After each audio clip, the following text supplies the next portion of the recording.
Newfoundland, the point of arrival there, and that variation on the main theme as the Brendan reaches Newfoundland, and together with the orchestra they celebrate that arrival on the shores of the new world. The 10th and the final movement are the final piece of the Brendan Voyage by Shaun Davey, commemorating or reenacting through the music that historic journey undertaken by the explorer Tim Severn, following in the path of the Brendan in that traditional, medieval-inspired, leather-clad boat. Of course, the curragh that made that historic journey way back in the 6th century with St Brendan, and in 1978 with Tim Severn, that became one of the most celebrated works by Shaun Davey, performed for the first time, written in 1980.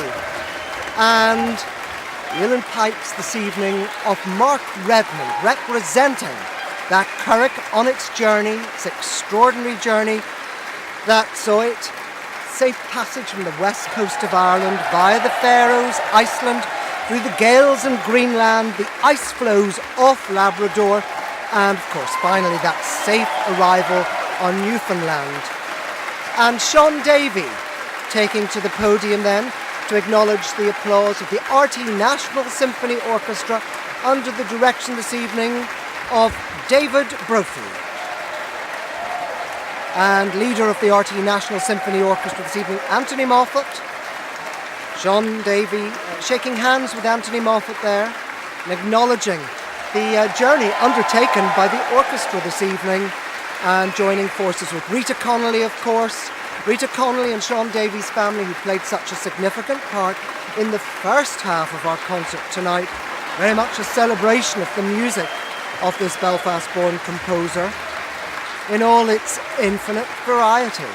But the Brendan Voyage is arguably perhaps his best-known work over many years. And this fresh performance this evening, Mark Redmond on the pipes, of course a work that we associate very much with Liam O'Flynn, very much in our memories tonight, with that Hymn to the Setting Sun by Shaun Davey opening the programme.